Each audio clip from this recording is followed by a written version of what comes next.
Vendredi 13 janvier, c'est l'heure de retrouver Ludivine de la médiathèque de Sauveterre de Guyenne. Ludivine qui, comme, c'est une fois par mois du coup, puisque avec Christiane, vous relayez toutes les 2 semaines pour venir présenter une œuvre disponible à la médiathèque. Sujet léger aujourd'hui. Oui, je sais. Sujet léger, puisque je vais présenter le dernier roman de Lola Lafont qui s'appelle Quand tu écouteras cette chanson. Et donc c'est un roman sur Anne Frank. Tiens donc. Pas que, mais sur Anne Frank. En fait, c'est paru chez les éditions Stock.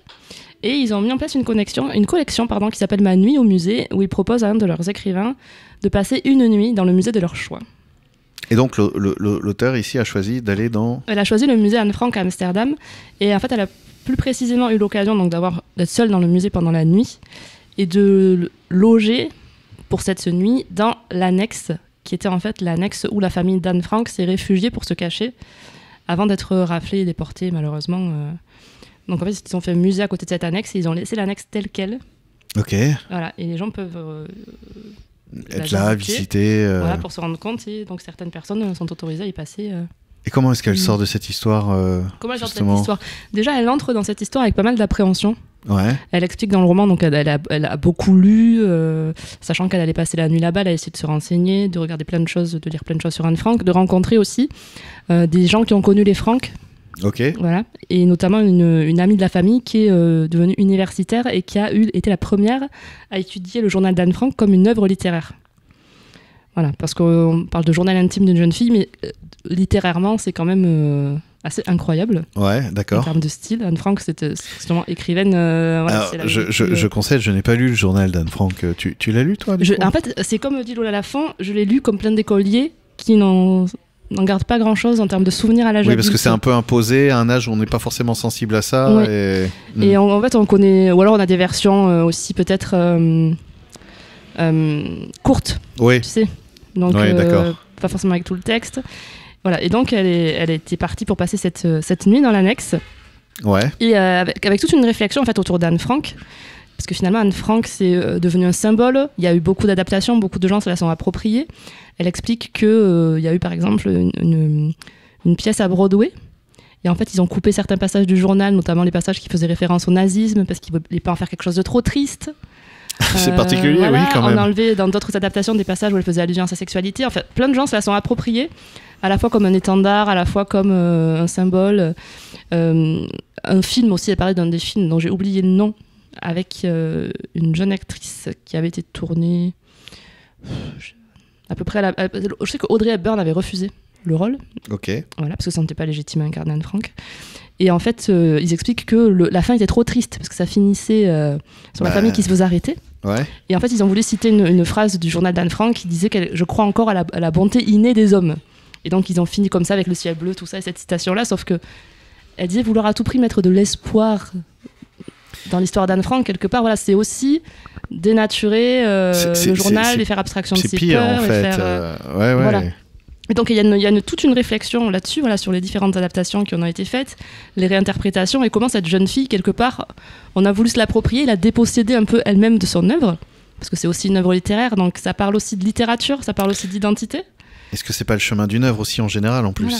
Mais là en plus c'est compliqué, enfin, le contexte est tellement particulier, c'est tellement chargé. Ça, c'est pas une œuvre de fiction, c'est pas quelque chose qu'elle a écrit dans la paix d'une retraite, etc. Elle parle des gens qui sont en transe et en pleurs quand ils vont au musée, elle parle des négationnistes qui prétendent qu'Anne Frank n'a jamais existé et que c'est son père qui a écrit le journal. Enfin, voilà, il y a toute... Voilà, c'est déjà très chargé comme contexte, et cette jeune fille derrière là, elle est où ? Et Lola Lafont, elle prétend pas avoir les réponses non plus à cette question. Et du coup, forcément, avec cette personnalité déjà chargée de plein de choses qui est Anne Frank, va se mêler à ce parcours, parce qu'on comprend, elle a une réticence, elle a une appréhension, elle est malade, elle dit Lola Lafont qu'elle est malade juste avant de partir au musée, elle pense qu'elle n'y arrivera pas. C'est étonnant, parce qu'elle choisit quand même d'y aller, mais c'est difficile. Voilà, mais c'est difficile, elle se demande si elle a bien fait, elle dit mais d'un côté, qu'est-ce que je vais pouvoir raconter moi de plus que ce qui a déjà été... Et en fait, ça va faire écho évidemment à son parcours personnel, donc il se mêle des éléments autobiographiques, et ça va interroger notamment tout ce qui relève de la judaïté, de l'identité, de l'exil, puisque Lola Lafont, elle est franco-russo-polonaise. Okay. Elle a vécu entre Sofia, Bucarest et Paris, étant enfant, et ses grands-parents sont juifs polonais, juifs de Russie. Voilà, et donc ça va faire écho à sa propre identité. Il y a aussi ce cheminement très personnel et ce cheminement sur l'identité en général, l'exil en général.